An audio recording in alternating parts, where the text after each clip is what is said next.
ప్రభు యొక్క వాక్యాన్ని ఎన్నిసార్లు విన్నా వినసంపుగానే ఉంటాం. వాక్యాన్ని ధ్యానిస్తున్నప్పుడు, వాక్యాన్ని చదువుకుంటున్నప్పుడు, వాక్యాన్ని వింటున్నప్పుడు వినలేకపోతున్నాము అంటే మనకు ప్రభు యొక్క రుచి బహుశా అర్థం కాలేదని చెప్పాలి. బిర్యానీ ఇష్టం లేని వాడికి ఎంత గొప్పగా వంట తయారు చేసి పెట్టినా తిన్నాం. ఎందుకు బిర్యానీ నచ్చలేదు అంటే ఇష్టం లేదు. అలాగే వాక్యం అన్నా దేవుడన్నా నచ్చని వారికి ఎంత లోతైన వాక్యాలు వినిపించినా అవి నచ్చవు. అందుకే ఎక్కడైనా మీరు చూడండి, ఏ పొలంలో అయినా ఏ తోటలోనైనా కలుపు మొక్కలు లేని తోట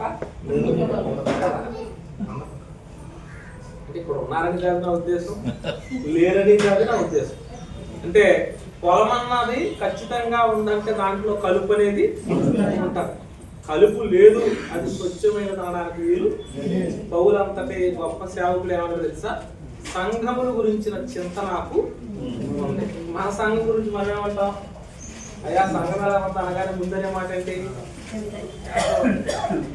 అదే పౌలు గారిని అడిగేమనుకోండి, పౌలు గారు ఏమంటారు తెలుసా, సంఘాల గురించిన చింత నాకు ఉన్నట్టు. అర్థం అంటే సంఘములు ఖచ్చితంగా చింతింపవలసినటువంటి పరిస్థితులు ఎప్పుడు ఉంటూనే ఉంటాయి. వాటి గురించి మన ఉద్దేశం కాదు, కానీ ప్రభు యొక్క సంఘంలో మనం ఎలా సాగిపోతున్నాం, ఎలా బ్రతుకుతున్నాం అన్నది మాత్రమే ప్రశ్న. దాన్ని ప్రశ్నించుకుంటూ మన జీవితాన్ని ముందుకు కొనసాగించుకుంటూ వెళ్ళిపోవడం. సరే, ఏదేమైనప్పటికీ మరలా ఈ నెలలోకి ప్రవేశించాం. మరొక అద్భుతమైన సంగతిని దైవజనుడు తమ్ముడు ద్వారా మనం వినగలిగాం. మరలా రెండవ ప్రసంగంలోకి వచ్చాం. అప్పుడే అర్ధగంట అయిపోతుంది. మరలా ఒక అర్ధగంట 40 నిమిషాల్లో మరలా మన పరిస్థితి ఏంటి, మరలా భోజనం చేసి మన గృహాలకు మనం వెళ్ళిపోతాం. మరలా వచ్చే నెలలో దేవుడు ఆయుష్ ఇస్తే వస్తాం, ఆయుష్ పోతే లోకాన్ని భవిష్య మనలో ఎవరొకరు విడిచిపెట్టవచ్చు. అది దేవుడి చిత్తం. ఏదేమైనప్పటికీ ఈ రోజు కూడా మరొక చిన్న విషయాన్ని మీతో నేను పంచుకోవాలని ఆశపడుతున్నాను. ద్వితీయోపదేశకాండము 32వ అధ్యాయం. ద్వితీయోపదేశకాండము 32వ అధ్యాయము 46వ వచనంలో వాక్యం యొక్క, ప్రభు ఉపదేశం యొక్క ప్రాధాన్యతను భక్తులైనటువంటి మోషే గారి ద్వారా ఆనాడు ఇశ్రాయేలుకు దేవుడు తెలియపరిచాడు. ఈరోజు సంఘముగా కూడుకున్న మనతో కూడా ఆయన చెబుతున్నాడు. చదువుతాం. మరలా వారితో ఇట్లనెను, మీతో సాక్ష్యముగా నేడు నేను పలికిన మాటలన్నిటినీ మీ మనస్సులో పెట్టుకోవటం ఉన్నది. దేవుడు మాటలు పలుకుతున్నప్పుడు మొట్టమొదట సంఘ బిడ్డలుగా కూడి వచ్చిన మనము చేయవలసిన పని ఏంటంటే, మాటలు డైరీలో ఉండడానికి కాదట. మరి ఎక్కడ ఉండడానికి? మనస్సులో పెట్టుకొనవలెను. తర్వాత మీ సంతతి వారు ఈ ధర్మశాస్త్ర వాక్యములన్నిటిని అనుసరించి నడుచుకొనవలనని వారికి మరలా ఏం చేయాలట? మనం ఒకటి మనం మనస్సులో పెట్టుకోవాలట. మనస్సులో పెట్టుకున్న ఈ వాక్యాలు మన ఇంటికి వెళ్ళి మన సంతతి వారికి జాగ్రత్తగా అనుసరించి నడుచుకోవాలని వారికి కూడా మనం ఏం చేయాలట? ఆజ్ఞాపించాలట. ఆజ్ఞ అనగా అర్థం ఏంటంటే తప్పకుండా పాటించాలి, అంతే. తప్పకుండా పాటించాలి. నేను పాటించలేను, పాటించే ఓపిక నాకు లేదు అనడానికి వీలు లేదు. ఆజ్ఞ అనగానే తప్పకుండా పాటించాలి. ఎందుకు పాటించాలి, ఎందుకు మనసులో పెట్టుకోవాలి, ఎందుకు మన సంతానానికి తిరిగి వీటిని తెలియపరచాలంటే కింద చెప్తున్నాడు ఏంటంటే, ఇది మీకు నిరర్థకమైన మాట కాదు, ఇది మనకు జీవమట. అంటే దేవుని యొక్క వాక్యము ఎందుకు దాచుకోవాలి మనసులో అంటే, ఎందుకు మన కుటుంబాలకు మరలా తెలియపరచాలి, మన సంతానానికి తెలియపరచాలంటే ఇవి నిరర్థకమైపోయే మాటలు కావు. ఈ మాటలు మన జీవితానికి ఏమి ఇవ్వబోతున్నాయి? జీవాన్ని ఇవ్వబోతున్నాయి. అంటే జీవాన్ని మనం సంపాదించుకోవడానికి ఇక్కడ వస్తున్నాం. జీవపు మాటలు దేవుడు మనకు అనుగ్రహిస్తున్నాడు. మరి ఎంతవరకు దేవుని మాటల్ని జీవము అనుకుంటున్నామో లేక నామకార్థంగా వదిలిపెట్టేస్తున్నామో అది మన జీవితానికి అర్థం కావాలి. చాలా మంది దేవుని వాక్యాన్ని జీవం అనుకోరండి. తెలుసా మీకు? జీవం అనుకోరు. కొన్ని విషయాలు చెప్తాను ఈరోజు. ఆ విషయాలని చదివినప్పుడు, ఆ విషయాలని ధ్యానిస్తున్నప్పుడు నిజంగా వాక్యము కొరకు ఎలా బ్రతకాలా అనిపించింది. నేను మనిషి అన్న తర్వాత తమ్ముడు చెప్పినట్లుగా పాపము చేయని మనిషి భూమి మీద ఎవడు ఏదో ఒక క్షణాన్న ఏదో ఒక తప్పిదము ఒకవేళ మన జీవితాల్లో వాటిల్లుతూ ఉండొచ్చు. కానీ మరలా దాన్ని సరి చేసుకుంటూ ముందుకి వెళ్ళిపో. నువ్వెంత భవంతి కట్టిన పెద్దలు అంటూ ఉంటారు ఏమని, ఇంటికి పెడుతూ ఉంటారట రాణి అంటదట. నువ్వు 3 అంతస్తులు 4 అంతస్తులు భవంతి కట్టినా ఎక్కడో చోట ఏం కనిపిస్తుంది మనకి? రోడ్డు కనిపిస్తుంది. ఏమంటాం మనం తెలుసా? అబ్బాయి ఇక్కడ అది కట్టుంటే బాగుండు, ఇది ఇక్కడ పెట్టుంటే బాగుండు. అంటే ఏదో ఒక లోపం మన జీవితాల్లో దాగుంటది. అది మనకు కనిపించినప్పుడు, దేవుడిని తెలియపరిచినప్పుడు సరిదిద్దుకునే మనసు అనేది మీకు కలగాలి, సేవకులైన మాకు కలగాలి. ఇదే క్రైస్తవ జీవితం. అంతే. అయితే దేవుడు ఎంత స్పష్టంగా మాట్లాడుతాడంటే, దేవుడు యొక్క వాక్యాలట మన మనసులో పెట్టుకోవాలట. మన సంతతిని ఖచ్చితంగా ఏం చేయాలి? తెలియపరచాలి. మనం ఎందుకు తెలియపరచాలంటే ఈ వాక్యం ఏంటట?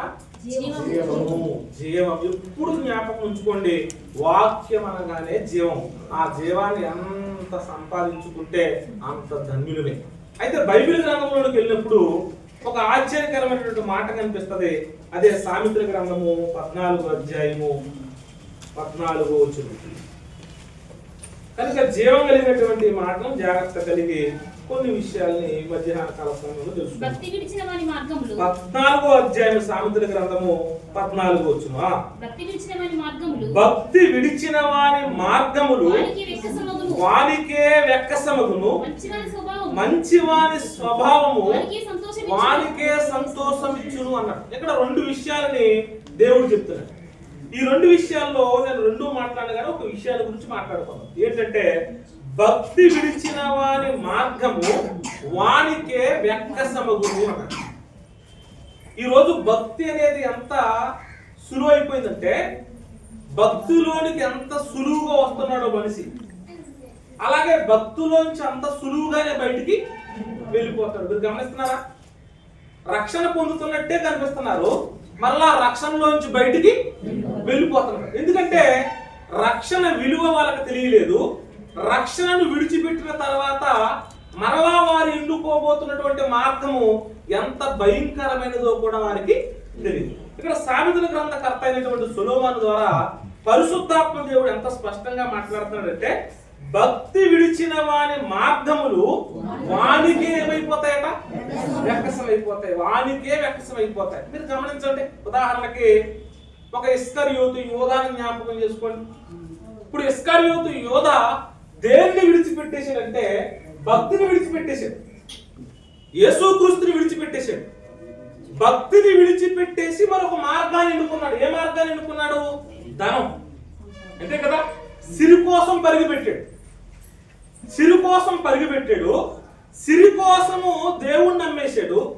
లేక సిరి కోసము దేవుణ్ణే ఏం చేశాడు? ఆయన విడిచిపెట్టేశాడు. ఇక్కడ కూడా చాలా మంది ఆదివారం రాలని దరిద్రం పెట్టాం. మీరు గమనించారా? వారంలో 6 రోజులు పని చేయడం కంటే ఆదివారం కూలి పనికి వెళ్తే కూలి ఎక్కిస్తారట. తెలుసా మీకు? ఇది సాతాను గడే అనుకున్నాను. అంతే కదా? సాతాను గడే ఎత్తుగడే. ఆదివారం పర్టికులర్ గా కూలి పని ఎక్కిస్తారట. అంటే అర్థమైపోలేంటి? ఆ రోజు నిన్ను మానిపించడానికి అది కంకణం కట్టుకున్నాడు. విశేషమైన సంగతి ఏంటంటే ఆదివారమే వివరాలు. ఇందాక పెద్దమ్మ చెప్తుంది, అమ్మ చెప్తుంది ఏమని, 2వ తారీఖున కూడా ఇస్తారట.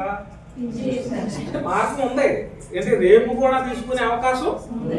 1వ తారీఖు మానేయడం ఎందుకు? 1వ తారీఖు మానేయడం ఎందుకు?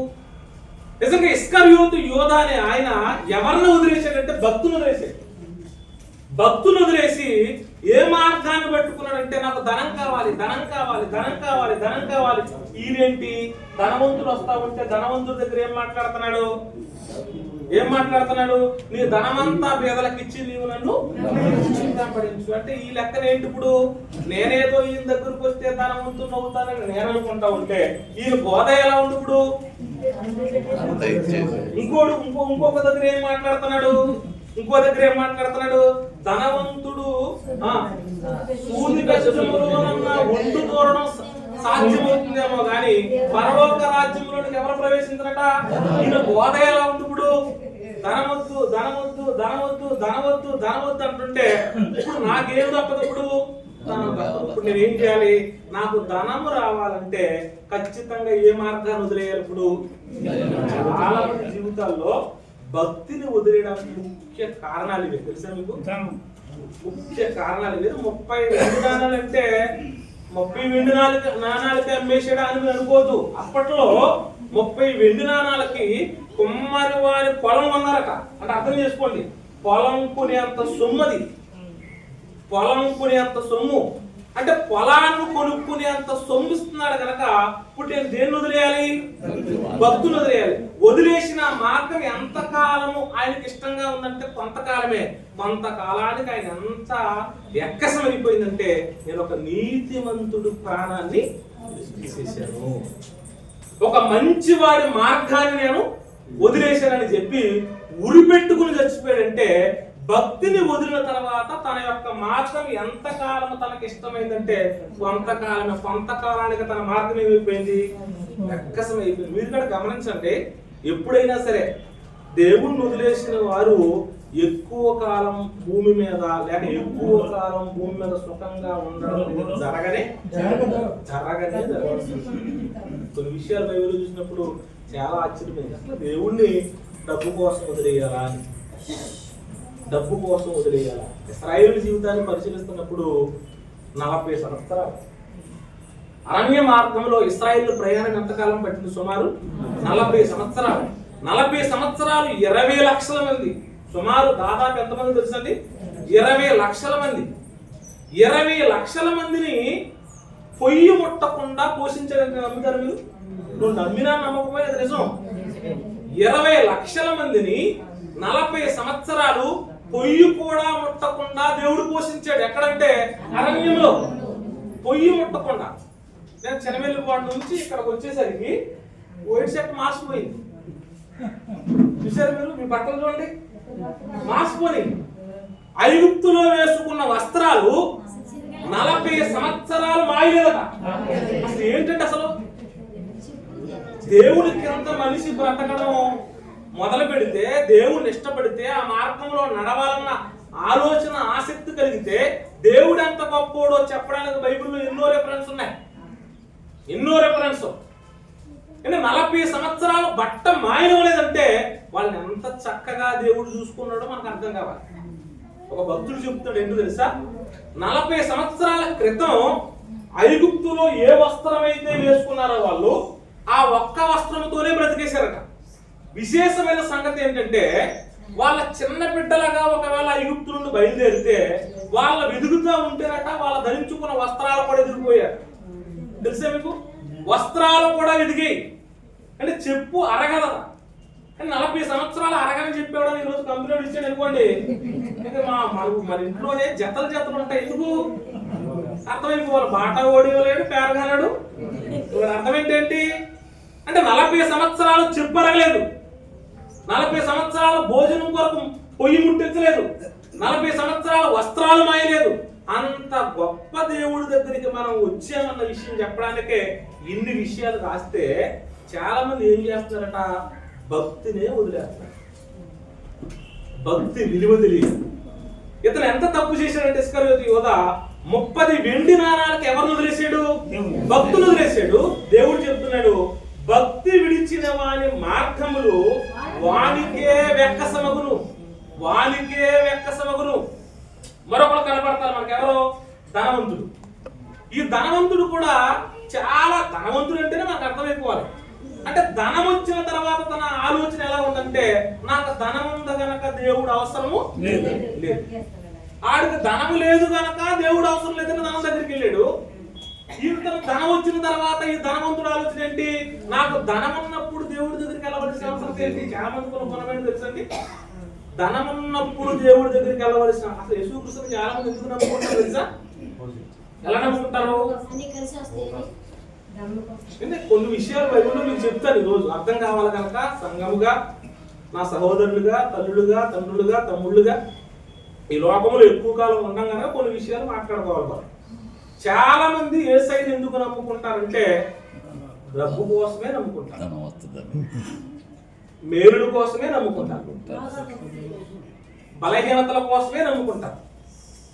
అవి నేను చేయడానికి దేవుడి కోసం మాట్లాడలేదు, కానీ వాటి కోసమే యేసయ్యను నమ్మడం అనేది చాలా తప్పు.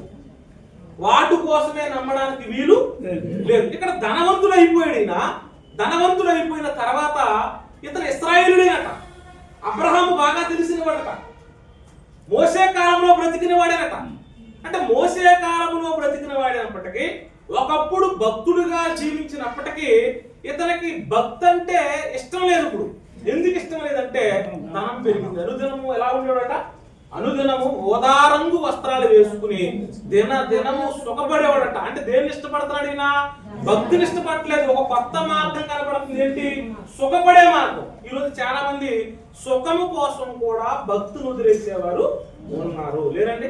రాత్రే తమ్ముడు చెప్పాడు, నేను చెప్తున్నాను, ఒక వీడియో చూశాను. ఏంటా వీడియో అంటే, ఒక భార్య మరొక పురుషుని సుఖము కోసం భర్తని చేతులు కట్టేసి కాళ్ళు కట్టేసి నరికి చంపేసి, సుఖం కోసం చంపేసింది. ఈరోజు సుఖపడ్డం కోసం ఎంతమంది దేవుణ్ణి అనగా భక్తిని విడిచిపెట్టేస్తున్నారో కొలగా చెప్పొచ్చు. అంత భయంకరమైన దినాల్లోనే మనం బతుకుతున్నాం.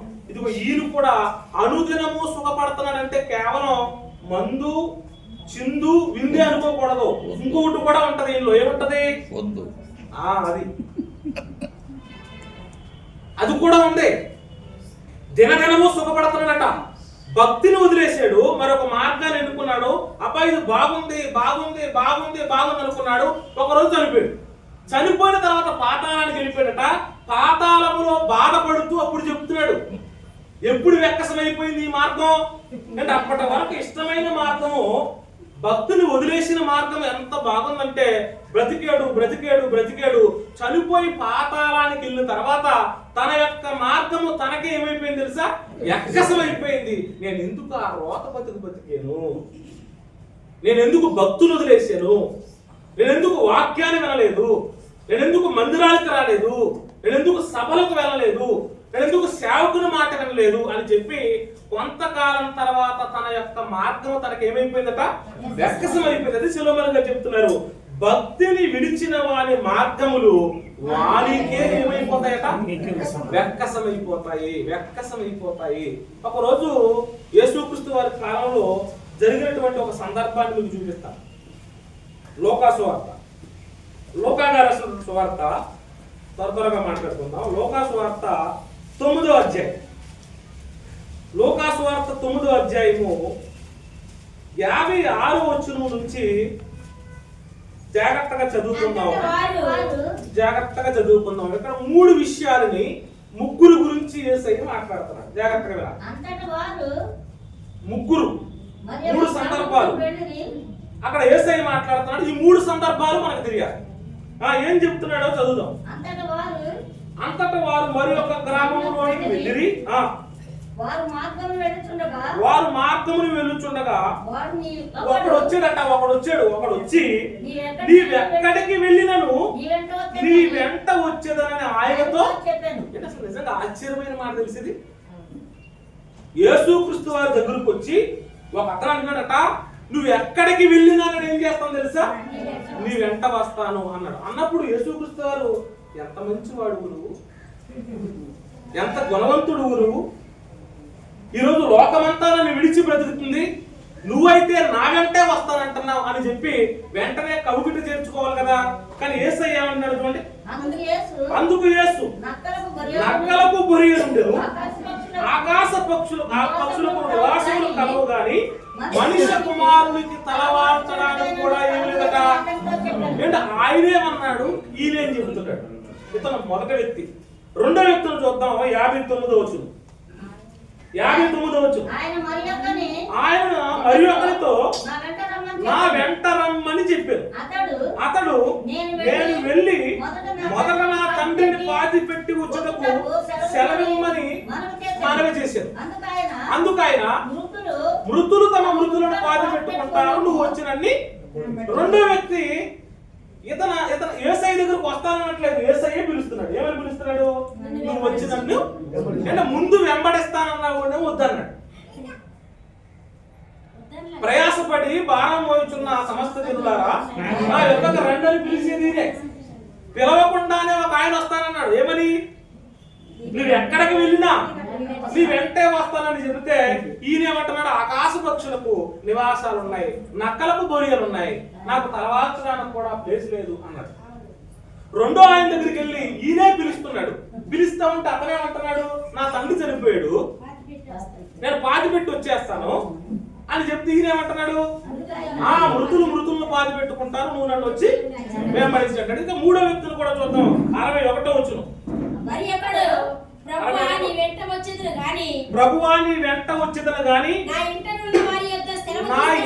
ఉన్న వారి యొద్ద సెలవు తీసుకుని వచ్చుటకు మొదట నాకు సెలవిమ్మని అడిగాను.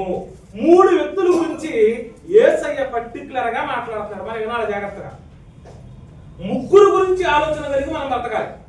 ముగ్గురు గురించి ఒక ఆలోచన కలిగి మనం ఉండాలి.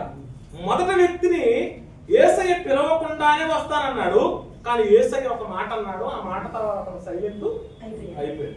రెండో వ్యక్తిని పిలిచి మరీ రమ్మన్నాడు, కానీ ఆ మనిషి ఏమన్నాడు తెలుసా? నా తండ్రి చనిపోయాడు కనుక నేను ప్రాణం పాతి పెట్టి నేను వస్తానని చెప్పాడు. మూడో వ్యక్తి వచ్చాడు. ఆ మూడో వ్యక్తులు కూడా ఏమంటున్నాడు? రమ్మన్నాడు. రమ్మంటే ఈయనేమంటున్నాడు? ఇంటి దగ్గర పర్మిషన్ తీసుకుని నేను వస్తాను. ఈ ముగ్గురు గురించి 62వ వచనంలో ఒకే ఒక మాట అన్నాడు. నేను చదువుకున్నాను. యేసు నాగటి మీద చెయ్యి పెట్టి వెలుగు తట్టు చూసువాడెవడు దేవుని రాజ్యమునకు పాత్రుడు కాడు. ముగ్గురు గురించి 62వ వచనంలో యేసయ్య చెబుతాడు. ఏమని? నాగటి మీద చెయ్యి పెట్టి వెలుగు తిరుగు చూసేవాడు. అంటే భక్తి అంటే మనకు అర్థం అవ్వాల్సిన విషయం ఏంటంటే నాగటి పనితో భక్తిని పోలుస్తున్నాడు. జాగ్రత్తగా నాగటి పనితో భక్తిని పోలుస్తున్నాడు. అంటే వ్యవసాయముతో భక్తిని పోలుస్తున్నాడు. అంటే వ్యవసాయం కష్టమైనదా సులువైందా?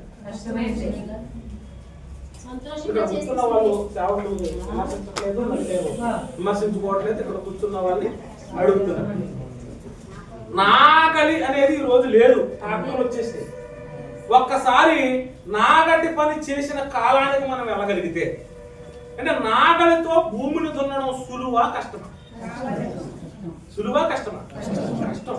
అంటే భక్తి కష్టమైనది అన్న విషయం ఎవరు చెప్తున్నారు? ఇప్పుడు యేసయ్య చెప్తున్నాడు. ఇప్పుడు భక్తి కష్టమైన విషయాన్ని చెప్పడానికి ముందు ముగ్గురు వ్యక్తుల గురించి దేవుడు ఎక్స్ప్లెయిన్ చేశాడు. ఏం చేశాడు? ఒకరిని పిలిచాడట. ఆ పిలిచిన వాడు ఒకడు వచ్చాడట. నీ వెంబడే ఎక్కడికైనా వస్తానన్నట. అప్పుడు యేసయ్య ఏమన్నాడట? నక్కలకు బొరియలు ఉన్నాయి, ఆకాశ పక్షులకు గూళ్ళు ఉన్నాయి, నాకు ఎటువంటి స్థలము లేదు. ఎక్కడికి వెళ్ళినా వస్తానన్న వాడు, ఎక్కడైనా ఉంటానన్న వాడు ఆ మాట అనగా ఎందుకు ఆగిపోయాడు? తెలియదు. రెండవది, తండ్రి చనిపోతే పంపనంత కర్కసుడా ఏమన్నా యేసయ్య? ఏంటి 3 రోజుల తర్వాత 4 రోజుల తర్వాత చనిపోయిన లాజరు దగ్గరికి పరుగు శిష్యు బృందంతో పరిగెట్టిన ఈయన ఒక తండ్రి చనిపోతే నీవు వెళ్ళవద్దు అంటారంట. అసలు దేవుడినా?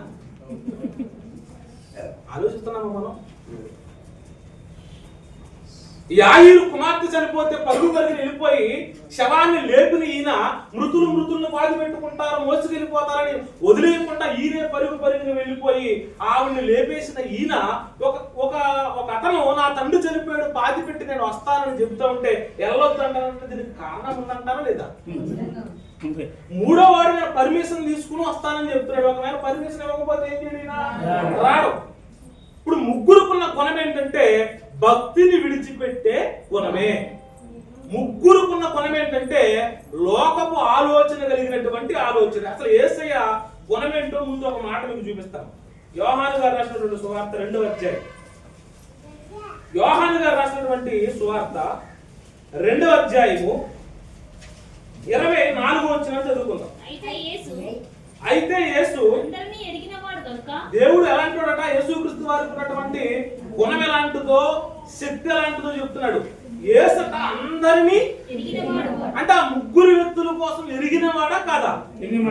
ఎరిగినవాడైనా కింద చెప్తున్నాడు, ఇంకా బాగుంటది. గనుక ఆయన తను వారి వశము చేసుకోలేదు, ఆయన మనుషుని ఆంతర్యములను. మనిషి యొక్క అంతరంగం ఎవరికి బాగా తెలుసు? యేసయ్యకు బాగా తెలుసు. యేసయ్యకు బాగా తెలుసు. అందుకే ఎప్పుడు ఒక ధైర్యం ఏంటంటే, ఏ సంఘానికి వెళ్ళినా, ఎంతమంది కూర్చున్నా, మన గృహములో ఉన్న యేసు ప్రతి హృదయాన్ని గురించి బాగా తెలిసింది. ప్రతి హృదయం అంటే అసలు ఏ దాపరికం లేదు, ఏ దాపరికం లేదు. ఇక్కడ కూర్చున్న వారు హృదయం ఆయనకి తెలుసు, నిలబడి వాక్యం చెబుతున్న నా హృదయం ఆయనకి తెలుసు, సేవకుల హృదయం ఆయనకి తెలుసు. ఆ ముగ్గురు హృదయాలు కూడా బాగా తెలిసిన వాడు కనుక మొదటి వాడు హృదయం ఎరిగి మొదటి వాడికి సమాధానం చెప్పాడు. ఏమని అంటే, నక్కలకు గొరియలు ఉన్నాయి, ఆకాశ పక్షులకు గూళ్ళు ఉన్నాయి, నాకు తలవాల్చడానికి ఇన్ని సూచక్రియలు, ఇన్ని అద్భుతాలు చేస్తున్నాను కదా అని నువ్వు పరుగు వస్తున్నావేమో. నేను ఎప్పుడు ఎక్కడ ఏ చెట్టు కింద, ఏ కొండ దగ్గర, ఏ బుట్ట కింద పడుకుంటానో నాకే తెలియదు అనగానే అంటే అర్థమేంటి? ఈయన్ని వెంబడిస్తే నేను ఏదైనా సంపాదించవచ్చు అనుకున్న ఆయనకి ఏమి లేదు, ఇప్పుడు చోటే లేదనుకునేసరికి ఈయనకే చోటు లేదంటే నాకు అంటా ఉంటా కదా. అప్పుడు ఏమని మాట్లాడతావు? ఈడికే గతి లేదు, వీడి ఆలోచన ఎవరికి బాగా తెలుసు? యేసయ్యకు తెలుసు. పోనీ ఆ మాట అన్నప్పుడు అదేంటి ప్రభువా, నువ్వు ఎక్కడికి వెళ్ళినా నేను వెంబడిస్తానంటున్నాను కదా, నాకెందుకు ఇంటి కోసం? నాకు బొరి లేకపోతే నాకెందుకు, బొరి ఉంటే ఎందుకు, లేకపోతే నాకెందుకు? ఆకాశ పక్షులకి గూడుంటే నాకెందుకు, గూడు లేకపోతే నాకెందుకు? అసలు నువ్వు ఎక్కడికి వెళ్ళినా నీ దగ్గరకు వస్తాను, నువ్వు ఎక్కడ పడుకుంటే అక్కడ పడుకుంటాను, నువ్వేం తింటే అది తింటాను, నువ్వు ఎక్కడ మోకరిస్తే అక్కడ మోకరిస్తాను, నువ్వు ఎక్కడ ప్రసంగిస్తే అక్కడ నీ పక్కన ఉంటాను, నాకు నువ్వు కావాలి కానీ వాటి జోరు నాకు అనవసరం అన్నాడా? అంటే ఈయన ఎందుకు వెంబడిస్తున్నాడు అంట? భక్తి కోసం కాదు, మరి భక్తి కోసం. నిజంగా తండ్రి చనిపోతే చనిపోయిన ఆయన దగ్గరికి వెళ్ళొద్దంటారు. ఆయన అంత బూటకం, నటన. నిజంగా మరలా వస్తా వీళ్ళు రారన్న సంగతి ఆయనకి తెలుసు. పర్మిషన్ తీసుకున్నట్ట వస్తాడట వీళ్ళకి తెలుసు. ఏమని? ఇంటి దగ్గర భార్య ఒప్పుకోదన్న సంగతి తెలుసు ఆయనకి, ఇంటి దగ్గర నాన్న ఒప్పుకోదన్న సంగతి తెలుసు ఆయనకి, మరలా వచ్చే అవకాశం ఉండదన్న సంగతి తెలుసు ఆయనకి. కాబట్టి ముందే యేసయ్య దగ్గర ఒక బూటం వల్లేస్తాడు. ఏమని వల్లేస్తాడంటే, నేను వెళ్ళి ఇలాగ పర్మిషన్ తీసుకుని వెంటనే అది ఎవరో వీడు రాడు. భక్తి అంటే మనిషికి ఎంత ఇష్టము లేని పరిస్థితుల్లోకి వెళ్ళిపోయే విషయం చెప్తున్నాడు. అందుకే యేసయ్య అంత ముఖం మీద చెప్పాడంటే, నాగిట మీద చెయ్యి వేసిన వాడంటే భక్తిలో ఉండడం అంటే ఏంటి తెలుసా? వ్యవసాయం పని చేసి అంత కష్టం. ఉంటే ఉండు, పోతే ఇది భక్తి. అంతే. భక్తి నీ ఇష్టానుసారంగా నా ఇష్టానుసారంగా బ్రతకడానికి కాదు. భక్తి అంటే అర్థం ఏంటంటే కష్టమైనది, అది చాలా విలువైనది. అందులో నష్టాలు ఉంటాయి, అందులో బాధలు ఉంటాయి, అందులో అవమానాలు ఉంటాయి. ఆ పొలం దున్నుతున్నప్పుడు ముళ్ళు గుచ్చుకుంటాయి, మోకాలు నిప్పులు వస్తాయి, అలిసిపోతాం, చెమట పడుతుంది, బాడి పడుతుంది, నిద్ర ఉండదు, ఉదయాన్నే వెళ్ళాలి, అక్కడే ఉండాలి, పాములు తిరుగుతాయి, కోత కొయ్యాలి, గడ్డెక్కువైతే ప్రమాదం, కలుపు తీయాలి. అంటే వ్యవసాయం అనేది చిన్న మాట ఏమి, తినడం కష్టమేముందా? ఈ మూటలు వచ్చేసినా కూడా పొంది వచ్చేసుకున్నావు నువ్వు, అంతే కదా అంటున్నాడు. నేను కొనుక్కుంటున్నా, అక్కడ ఉన్నాడు ఒక ఆయన కష్టపడేది. ఈరోజు కూడా దేవుడు ఎంత స్పష్టంగా మాట్లాడుతున్నాడంటే, భక్తిని మనిషి ఎందుకు విడిచిపెట్టేస్తున్నాడు అంటే కష్టం ఉందనకే విడిచిపెడతాడు. తెలుసా మీకు? నీకు భక్తులో సుఖం ఉందనుకోండి, ఒక్క మనిషి యేసయ్యని విడిచిపెట్టి జీవిస్తానన్నమాట. మీకు చూపిస్తాను, ఒక సందర్భాన్ని చూపించి మళ్ళీ ఇక్కడ వస్తాను. యోహాను సువార్త 6వ అధ్యాయం, యోహాను సువార్త 6వ అధ్యాయం 24వ వచనం చదువుకుందాం. కాబట్టి యేసును ఆయన శిష్యులను అక్కడ లేరట. అయ్యో ఏంటి ఆందోళన? అక్కడ యేసు లేరట, శిష్యులు లేరట. జన సమూహము అంటే జనాలు కాదు, తక్కువ మంది కాదు, సమూహము చూసినప్పుడు అక్కడ లేరట. ఎక్కడికి వెళ్ళిపోయారు? ఎందుకు వెళ్ళావు? ఎక్కడికి వెళ్ళారు ముందు చూద్దాం. 23వ వచనం చదువుదాం. అయితే ప్రభు కృతజ్ఞతాస్తుతులు చెల్లించినప్పుడు వారు రొట్టె భుజించిన చోటు దగ్గరకు వచ్చేసారట. ఎక్కడికి వచ్చారు? దేవుడు యేసయ్య కృతజ్ఞతాస్తుతులు చెల్లించి 5 రొట్టెలు 2 చేపలు 5,000 మందికి పంచాడు చూసారా? ఆ ప్లేస్ కట. తర్వాత మరుసటి రోజే జన సమూహం తండోపతండాలుగా వచ్చేసారట. వచ్చేసరికి ఆ చోటను ఎవరు కనబట్టలేదు? యేసు లేడు, శిష్యులు లేరు. ఆందోళన పెరిగిపోయింది. ఎప్పుడెచ్చాలని వెదిగేస్తున్నారట. యేసుని ఎంతలా మనం వెదిగాం? ఎప్పుడన్నా నేను ఎంతలా వెదిగాం మనం? అసలు భక్తి మనకు ఉండదేమో. పరుగు వెళ్ళిపోయారట. అక్కడ కనపడపోయేసరికి చిన్న దోనట. మాట నాకు ఎంత బాగా నచ్చిందో చదువుదాం. వారు చిన్న దోణులెక్కి, అంటే ఇరుగ్గురుగ్గా ఉన్న దోణులు ఎక్కేసారు. సమూహం ఎన్ని దోణులు వేసుకెళ్ళారో. సమూహానికి చిన్న దోణి సరిపోద్దా? అందుకే చిన్న దోణులు అన్నట్టుండే. అక్కడ ఎన్ని దోణులు? ఒక దోణి ఎక్కాలంటే ఎంతమంది పడతారు? మనకు దోణులు ఉన్నాయి కదా కొల్లేట్లో. పడవ వేరు, దోణి వేరు కదా. తాడి చెట్టుతో దోణులు ఉంటాయి కదా. ఆ దోణిని ఎంతమంది పడతారు? ఒక ముగ్గురు, 4 వేసుకుందాం. నలుగురు లెక్క సమూహం వెళ్ళాలంటే ఎన్ని దోణులు?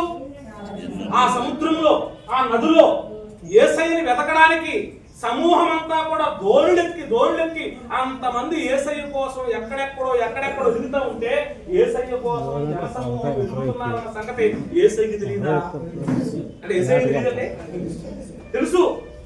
వెంటనే చూశాడు, మొత్తానికి కనిపించేశాడు, దొరికేసాడు. కపెర్నహూముకు వచ్చిరి, సముద్రపు టద్దరిన ఆయన కనుగొన్నారు. కనుగొనగానే వెంటనే బోధకుడా నువ్వు ఎక్కడికి వచ్చిందని అడగగా, నువ్వెప్పుడు ఇక్కడికి వచ్చిందని అడగగా వెంటనే యేసయ్య అంటున్నాడు, మీరు సూచనలను చూచుట వలన కాదు గాని రొట్టెలు భుజించి తృప్తి పొందుట వలననే నన్ను వెతుకుతున్నారు. సమూహం అంటే మనం ఆడుదామా? మన ప్రసంగాలు ఎలా ఉంటాయా? పట్టుమంటే మనం ఎంతమంది ఉంటాం? 100 మంది ఉంటామా? 100 మందిని సమూహం అనలేం మనం, అవునా కదా? 100 మందిని 100 మందే అంటాం. సమూహం వస్తే యేసుక్రీస్తు వారు ఉప్పొంగుకోవాలి కదా. నా కోసం వెతుక్కుంటూ చిన్న దోణులలో ప్రాణాలకు కూడా లెక్క చేయకుండా వచ్చేసారంటే వీళ్ళ సూచనలు, పరలోకానికి సంబంధించిన సూచనల కోసం ఏమైనా పరిగెట్టారా? నరకం నుంచి తప్పించుకుని పోయే సూచనలు ఏమన్నా యేసయ్య చెబుతాడని పరిగెత్తారా? ఆత్మ సంబంధమైన బోధ వినడానికి ఏమైనా పరిగెత్తారంటే కాదట. సమూహంలో ఉన్నటువంటి ఒక్క హృదయం కూడా యేసు కోసం ఆలోచనతో పరిగెట్టలేదట. మరి ఏ ఆలోచనతో పరిగెట్టారో హృదయమును ఎరిగిన యేసయ్య చెబుతున్నాడు, కాదు గాని రొట్టెలను భుజించి తృప్తి పొందుట వలననే నన్ను మీరు వెతుకుతున్నారు. అంటే వీళ్ళు ఎలాంటి భయంకరమైనటువంటి మార్గాన్ని యేసయ్యని చూడాలంటే యేసయ్యని ఒక ఆరంపే దాటుకున్నారని బహుశా. అదే కదా, తలపోడు వచ్చినా ఎవరన్నా దారిలో తలపోడు వచ్చిందని అడిగారు అనుకోండి, ఎందుకు పరిగెడతారా?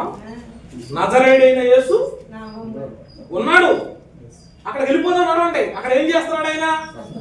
నాకు అనిపించింది, ఎప్పుడన్నా అంగన్వాడీ స్కూల్ దగ్గరికి వెళ్ళాం మనం.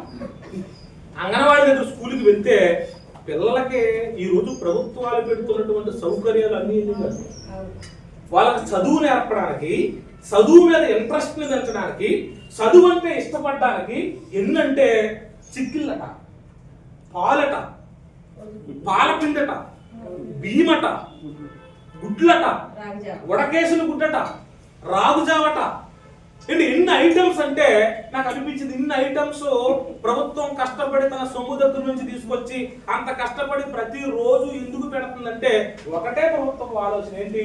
ఈరోజు చదువు కోసం పెట్టి రేపు అన్నం పెట్టే విద్యను వీడు నేర్చుకుంటాడన్న ఉద్దేశంతో ఆ విద్యను నేర్చుకోవాలని ముందు ఏం చేస్తుంది? యేసయ్య కూడా స్వస్థతలు చేయడానికి ఏమీ రాలేదు. యేసయ్య కూడా నీకున్నటువంటి అప్పులు తీర్చడానికి ఏమీ రాలేదు. యేసయ్య కూడా లోకములోనికి సుఖభోగాలను సౌకర్యాలను ఇవ్వడానికి ఏమీ రాలేదు. మరి అవన్నీ ఎందుకు చేశాడంటే ముందు ఇవన్నీ పెట్టి నీకు ఆత్మీయమైన బోధన నేర్పించాలని, ఆత్మీయమైన విషయాలు చెప్పాలని, ఆత్మ లోకం ఒకటి ఉందని తెలియపరచాలని, పరలోకపు వైభవాన్ని చెప్పాలని, నరకం యొక్క కష్టాన్ని తెలియపరచాలని, మనిషి విలువ మనిషికి నేర్పించాలని, మనిషి మరణంతో ముగింపు కాదు మరో లోకం ఉందన్న విషయాన్ని తెలియపరచాలని, ఈ గొప్ప విషయాన్ని తెలియపరచడానికి దేవుడు కష్టపడి వచ్చిన వారందరికి భోజనం పెడతా ఉంటే, వచ్చిన వారందరికి స్వస్థత కలిగింపజేస్తా ఉంటే, వచ్చిన వారు అందరూ అసౌకర్యాలకు సౌకర్యాలు ఇస్తా ఉంటే, కుష్ఠరోగుల్ని స్వస్థపరిచేస్తున్నాడు, వికలాంగుల్ని స్వస్థపరిచేస్తున్నాడు. అదేంటిది ఉదర సంబంధమైన జలోదర రోగం. ఈరోజు కిడ్నీ పేషెంట్స్ ఉన్నారు కదా, 2 కిడ్నీలు ఫెయిల్యూర్, అదే జలోదర రోగాన్ని స్వస్థపరుస్తున్నాడు.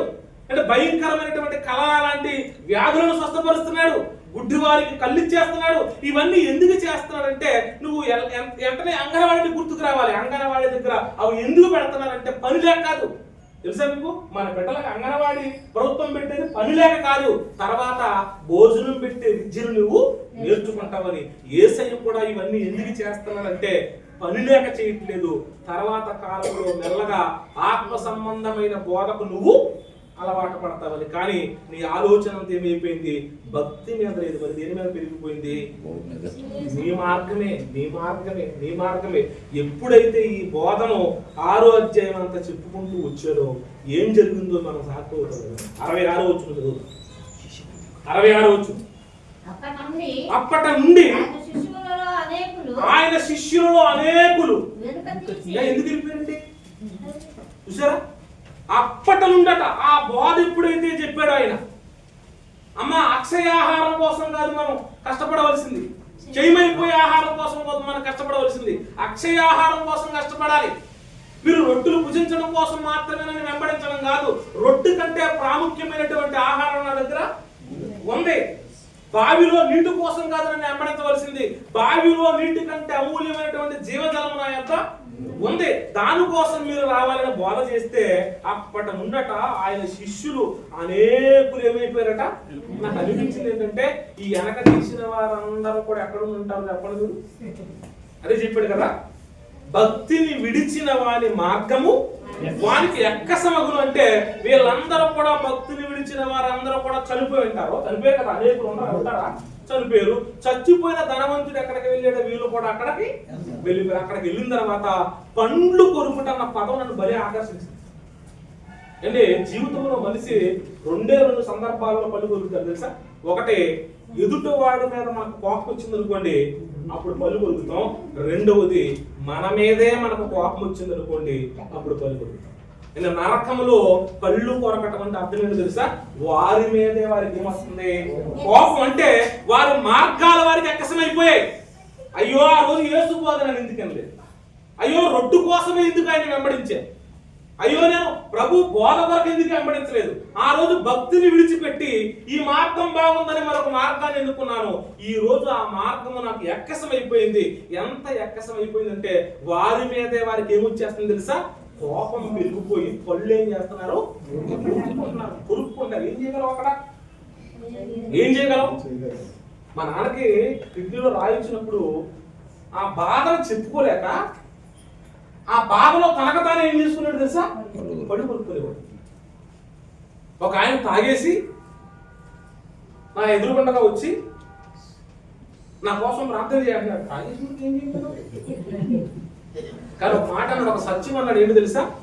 అబ్బాయి తాగుతున్నాను కానీ నేను కష్టపడిన సొమ్మంతా దానికే పోసేస్తున్నాను కానీ నా మీద నాకే రక్తం తిప్పేస్తున్నారా అని పళ్ళు కొరుకుతాం. అంటే అర్థం ఏంటి? తన మీద తనకు కోపం వచ్చినప్పుడు ఏం కొరుకుతాం మనం? పళ్ళు కొరుకుతాం. ఈ రోజు నరకంలో అనేక మంది వారు పళ్ళు వారే ఎందుకు కొరుక్కుంటున్నారంటే భక్తిని విడిచిన వారి మార్గము వారికి వెక్కసమైపోయింది. వారికి వెక్కసమైపోయింది కనుక బైబిల్ అద్భుతమైన మాట్లాడతాం. ఇర్మియా గ్రంథము 2వ అధ్యాయము దేవుడు ఎన్ని మాటలు రాశాడు చూడండి బైబిల్లో. ఇర్మియా గ్రంథము 2వ అధ్యాయము 13వ వచనం చదువుకుందాం. ఇర్మియా గ్రంథము 2వ అధ్యాయం 13వ వచనం. నా జనులు 2 నేరాలు చేశారు. 2 నేరాలు చేశారు. జీవ జలముల ఓటనైన నన్ను విడిచి ఉన్నారు. తమ కొరకు తొట్లను అనగా బద్దలై నీళ్లు నిలవని తొట్లను తొలిపించుకున్నారు. ఎంత మంచి ఎగ్జాంపుల్ ఆడాడు నిజంగా. ఆ మాట చదివినప్పుడు ఎంత ఆనందం అయిపోయిందంటే, ఎంత నన్ను విడిచిపెట్టడం అంటే దేని వదిలేయడమో తెలుసా? జీవ జలపు ఓట, ఊరేడు బొక్కను వదిలేశారట. ఊరేడు బొక్కను వదిలేసి నీళ్లు నిలబడి తొట్లను తొలిపించుకున్నారు. నీళ్లు నిలబడి తొట్లు. నేను చెప్తున్నాను, భక్తులు వదిలేసి ఏ మార్గాన్ని మనిషి ఎన్నుకున్నా ఆ మనిషి మార్గం ఎలాంటిదో తెలుసా? వాడు అనుకున్నది ఏది కూడా నిలవదు. అంతే. బద్దలైపోయి నీళ్లు నిలబడి తొట్టు లాంటి మార్గం. అది జీవజలపు ఓట కాదది, ఊరేడు బొక్క కాదది. ఈరోజు ఊరేడు బొక్కను వదిలేస్తున్నాం మనం, భక్తులు వదిలేస్తున్నాం మనం, ఎంత విలువైన మార్గాన్ని వదిలేస్తున్నాం మనం. చిన్న చిన్న వాటి కొరకు, యేసయ్య కొరకు జీవించే జీవితాన్ని వదిలేస్తున్నాం. కష్టాల కొరకు వదిలేసేవారు ఒకరు, బాధల కొరకు వదిలేసేవారు ఒకరు, ఇబ్బందుల కొరకు వదిలేసేవారు ఒకరు, నష్టాల కొరకు వదిలేసేవారు ఒకరు. అంటే వేటి కోసం యేసయ్యని వదిలేస్తున్నాం అంటే వీటి కోసమే వదిలేస్తున్నాం. ఇలా వదిలేసిన వారందరి కోసం చెప్తున్నాడు. ఒక యువకుడు నా దగ్గర నుంచి వదిలి రక్షణ తీసుకున్నాడు, బాప్తిసం తీసుకున్నాడు, చక్కగా దేవుళ్ళో సాగుతున్న అతనికి ఎవరో చెప్పారు, ఒక ఆలోచించారు. ఏంటి ఆలోచన? నువ్వు అర్జెంటుగా ఒక 70,000 కట్టితేనా ఒక మంచి ఉద్యోగం నీకు ఇస్తాను, మంచి ఉద్యోగం నీకు ఇస్తాను అనగానే నాకు చెప్పకుండా త్వరపడి 70,000 కట్టి వెళ్ళిపోయి నేను ఫోన్ చేశాను. తమ్ముడు ఎక్కడ ఉన్నావు, ఏం చేస్తున్నావు, ఎలా ఉన్నావు, ఈ మధ్య కలవట్లేదు ఏంటి అని అంటే, అని నాకు ఒక ఆఫర్ వచ్చింది.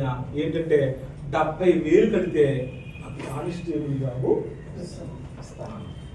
70,000 కానిస్టేబుల్ ఇచ్చేతడా?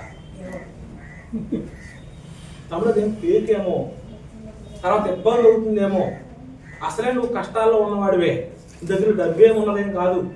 70,000 కడుతున్నావు, నా మాటిని 70,000 కట్టొద్దు, నువ్వు వచ్చేయి, దేవుడిని అడిగితే ఏదో ఒక మార్గం దేవుడు మనకి చూపిస్తాడని చెబితే ఏ మాత్రం వినకుండా 70,000 కట్టి హైదరాబాద్ వెళ్ళినోడు ఈరోజు ఎక్కడ రోడ్డు మీద తిరుగుతాడు.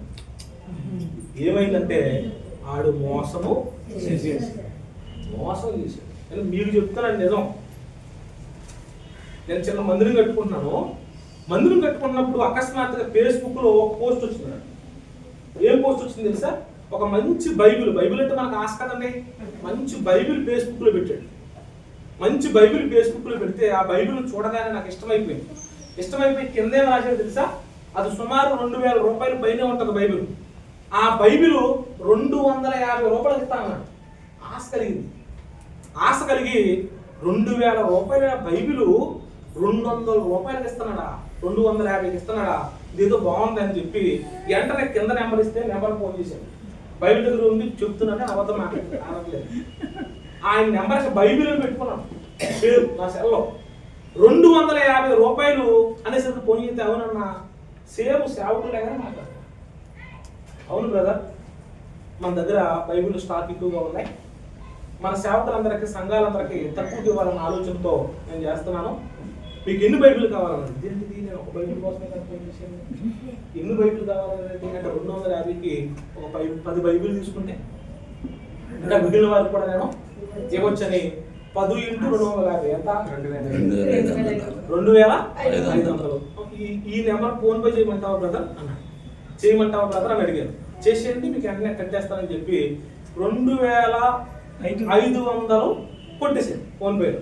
కొట్టేసిన తర్వాత వెంటనే ఆ పార్సల్ చేసేటువంటి ఆ ప్యాకింగ్ నాకు పంపాడు. ప్యాకింగ్ పంపి వెంటనే ఇది పార్సల్ చేసిన బ్రదర్ మీకు వచ్చేస్తుంది. అయితే చిన్న ఆపురం మీకు చెప్పాలనుకుంటున్నాను నేను.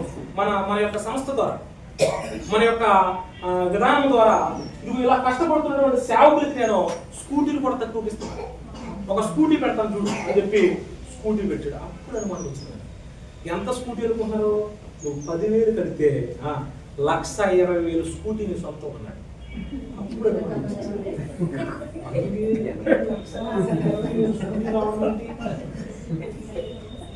అనుమానం వచ్చి నేను ఫోన్ ఎక్కడ మానేసాను. ఆ 2500 పోయి బైబిలు రాలేదు. చూసారా, భక్తిని విడిచిపెట్టే మార్గంలోకి మనం వెళ్ళడానికి వీలు లేదు. అసలు బైబిల్ 2000 రూపాయలు 250 రావడం అనేది కరెక్టే కాదు. అసలు ఆలోచన ముందు నమ్మడమే తప్పు. తెలుసా, ముందు నమ్మడమే తప్పు. బైబిల్ బాబాయ్ గారిని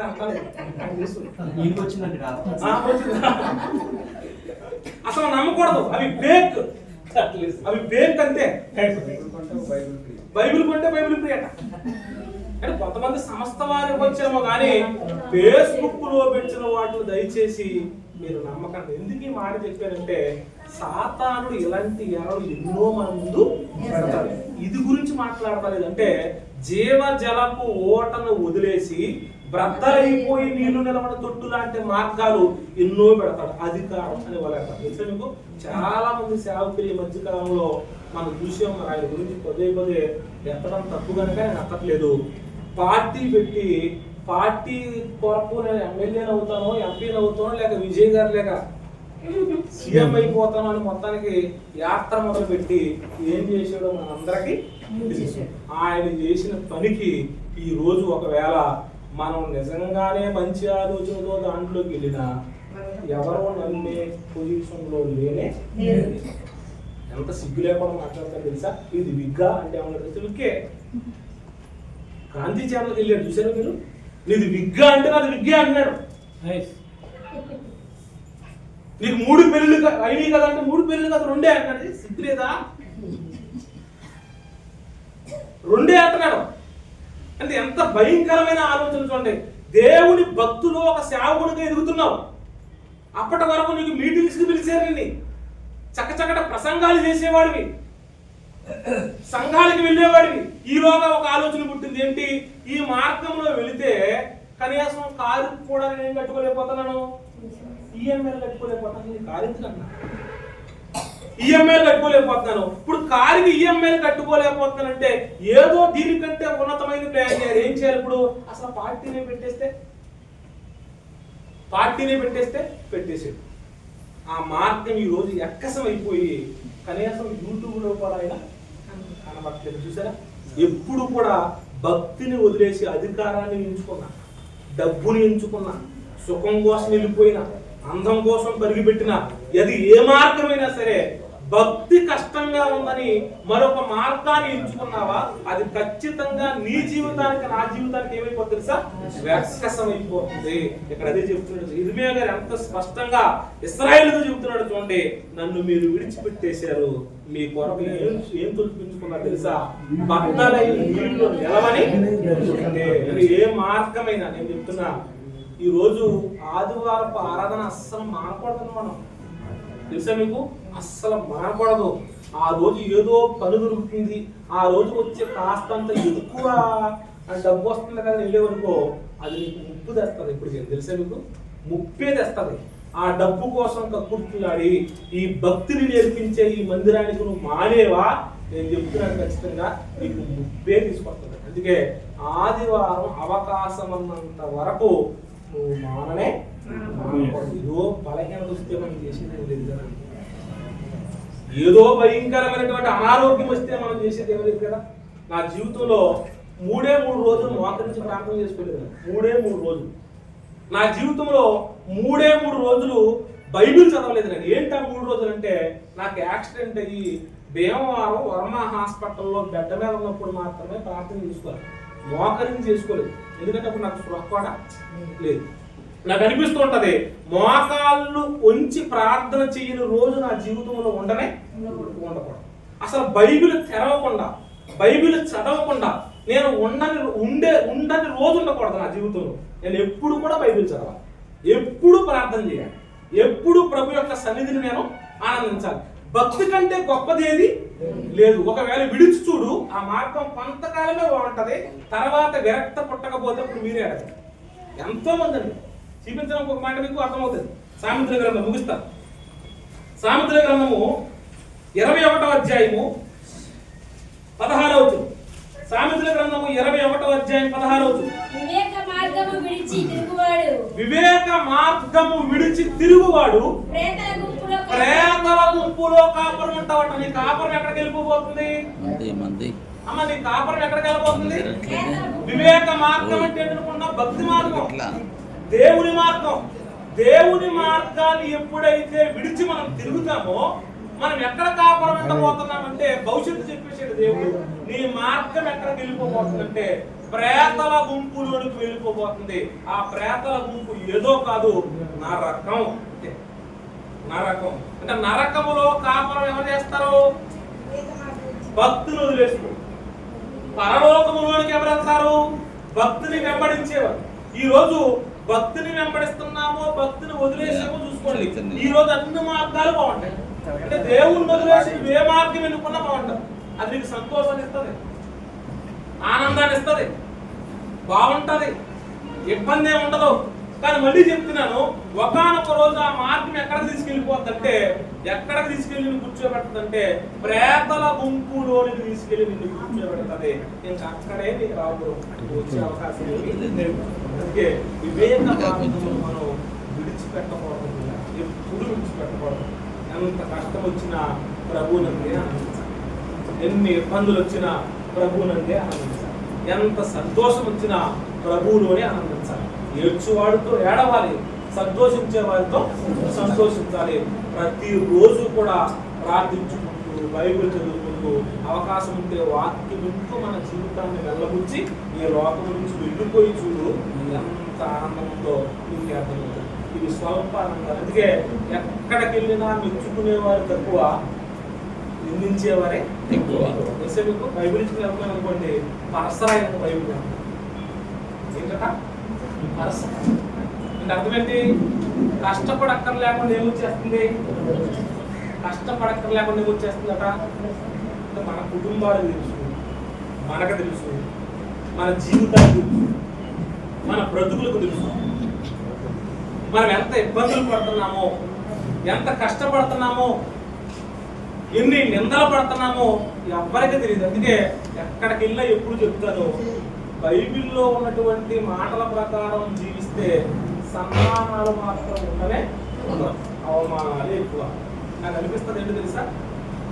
నాకు అనిపిస్తుంది, నేను నిజంగా బైబిల్ పట్టుకుని చెప్తున్నాను. నేను మ్యారేజ్ చేసుకోవాలనుకోలేదు. నేను పూర్తిగా నాకంటే వివాహం చాలా లేట్గా అయింది. 35 సంవత్సరాలకు అయింది నాకు వివాహం. 34 సంవత్సరాలకి నాకు వివాహం అయింది. మేమైతే వివాహాన్ని పూర్తిగా మానేద్దాం, ప్రభువులోనే ఉందామంటే నా తల్లి తండ్రి వచ్చి ఏం చేయకూడదో అది చేసేది. దగ్గరకు వచ్చి వాళ్ళ కాళ్ళ మీద పడి ఏడుస్తున్నప్పుడు నాకు బాధ వేసింది. నేను ఆ బాధ తట్టుకోలేక వివాహ జీవితంలోనికి దూకేనంతే. వివాహ జీవితంలో ఇప్పటికీ కూడా నేను అంతగా నా భార్య పట్టించుకోను. పొద్దు నుండి సాయంకాలం వరకు ఎలా ఉన్నానో ఫోన్ చేయదు. నా క్లాస్ ఎలా ఉంటుందంటే, ఈరోజు వాక్యం చదివేనా, బైబిల్ దగ్గర కూర్చున్నానా, ప్రార్థన చేసుకున్నానా, ప్రభు కొరకు ఏమైనా ఆలోచిస్తున్నానా, వీటి మీద ఆలోచన కలిగి ఉంటాను. ఇవన్నీ చూస్తున్నప్పుడు ఈ మధ్య కాలం నాకు కలిగింది ఏంటో తెలుసా అని మీకు అర్థం అవడానికి చెప్తున్నాను. సాధ్యమైనంత వరకు నా బిడ్డలు నేను సేవకుడిగా సేవకురాలుగా మాత్రం చేయకూడదు. ఈ మాటను పారేసినా కదా. అంటే జరుగుతున్నటువంటి అవమానాలను బట్టి, కష్టాలను బట్టి, ఇబ్బందులను బట్టి, జరుగుతున్న పరిస్థితులను బట్టి నాకు ఏమనిపించిందంటే, మనం ఎంత నీతిగా బ్రతుకుతున్నాం కానీ, ఎంత చక్కగా బ్రతకాలని ఇష్టపడి ఈ మార్గంలో నడుస్తున్నాం కానీ, ఈ మార్గం చాలా కష్టమైన మార్గం. మనమే తట్టుకోలేకపోతున్నాం, మనమే ముందుకు సాగలేకపోతున్నాం. నా బిడ్డల్ని సేవకురాలుగా సేవకులుగా చేస్తే వాళ్ళు వీళ్ళు భరించలే. ఈ మాట తప్ప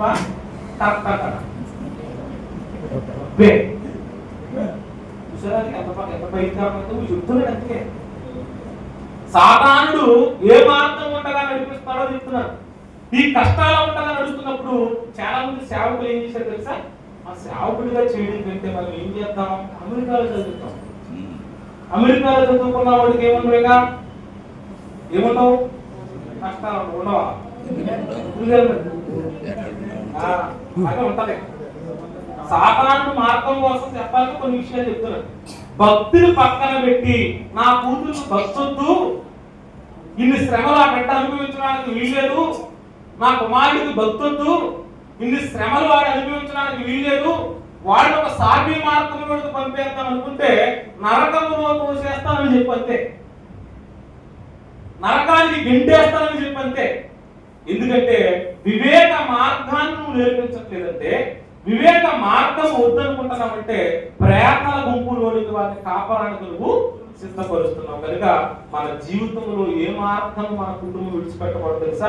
ఈరోజు అంటున్నాడు, కష్టపెట్టండి, నష్టపెట్టండి, ఇబ్బంది పెట్టండి, నేను నా ఇంటి వాడును యెహోవానే. అద్భుతమైన జీవితం. అందుకే భక్తి మార్గముని విడిచి బ్రతకడం అసలు మంచిదే కాదు. ఎందుకంటే ఆ మార్గంలో చాలా నష్టాలు మనం భవిష్యత్తులో ఖచ్చితంగా చూస్తాం. చివరిగా ఒక మాట చూపించి ముగిస్తాను. ఫిలిప్పీలకు రాసినటువంటి పత్రిక 3వ అధ్యాయము 13వ వచనం చదివి ముగించుకున్నాం. ఫిలిప్పీలకు రాసినటువంటి పత్రిక 3వ అధ్యాయం 13, 14 వచనాలు. సహోదరులారా, తలంచుకొనను, అయితే ఒకటి చేయుచున్నాను, వెనుక ఉన్నవి మరిచి ముందున్న వాటి కొరకు నేను వెళ్ళిపోతాను. వేగిర పడుతూ వెళ్ళిపోతాను. ఎప్పుడు కూడా భక్తిలో మనం పడిపోకూడదంటే మనం ఏది మర్చిపోవాలి తెలుసా?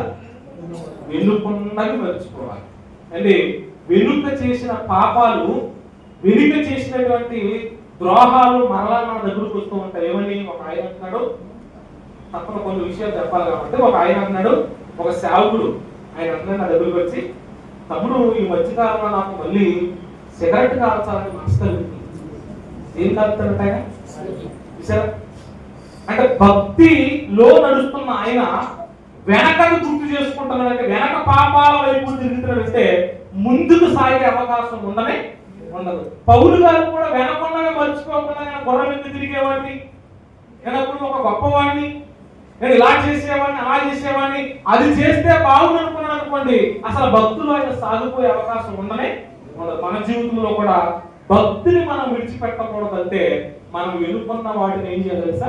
మనం ముందు చేసిన పాపాలు, ద్రోహాలు మరలా చేయాలన్న ఆలోచన కూడా మనకు రావడానికి ఒకవేళ అది నీకు వస్తుందంటే నువ్వు భక్తిని వదలకపోతున్నావు. చాలా మంది వ్యభిచారంలో పడిపోయిన వారు వెళ్ళే, దొంగతనాలు చేస్తున్న వారు వీళ్ళే, మోహపు చూపులు చూస్తున్న వారు వీళ్ళే.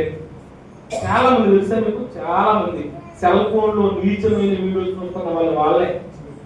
అంటే బైబిల్ చదువుతున్నాం కదా, వాక్యం చెప్తున్నాం కదా, చాలా మంది ఏం చేస్తున్నారు తెలుసా? దీంట్లో భయంకరమైన ప్రతి అర్థం వాళ్ళు ఏంటి తెలుసా? నువ్వు భక్తులు వదిలేసి ఇంకో మార్గాన్ని ఎన్నుకున్నావు. నీకు వాటిని చూస్తా ఉంటే నీ కంటికి వినసంపుగా, నీ చెవికి వినసంపుగా, నీకు చక్కగా అందంగా, అది నీకు ఏదో రమ్యమైనదిగా కనబడుతుంది. ఇప్పుడు త్వరలోనే ఆ మార్గం నీకు ఏమైపోతుంది? రక్కసమైపోతుంది చెప్తున్నాడు. నువ్వు నిజంగానే ప్రేతల గుంపులో కాపురం ఉండడానికి వెళ్ళిపోతున్నావు. భక్తిని మాత్రం మొదలవుతుంది. ఎందుకంటే ఇది వ్యవసాయపు పనితో పోల్చబడింది. నువ్వు వెంబడిస్తే వెంబడించు, వదిలేస్తే వదిలే, కానీ నీ మార్గం నేను ఆశ్రయం చేస్తానని దేవుడు చెప్పాడు కనుక అది నేనైనా మీరైనా భక్తులో ఉంటే మనకు క్షేమం, భక్తుని వదిలితే ఎప్పటికైనా క్షేమమే అని గుర్తుపెట్టుకుని బ్రతకాలని ప్రభువు పేరట అర్థమైన మిమ్మల్ని అందరినీ కూడా కోరుకుంటూ ప్రాధాన్యపెడుతున్నాను. మాటలు ముగిస్తున్నాను. మోకరించండి, చిన్న ప్రార్థన చేస్తాను. సమయం చాలా అయింది, చిన్న ప్రార్థన చేస్తాను.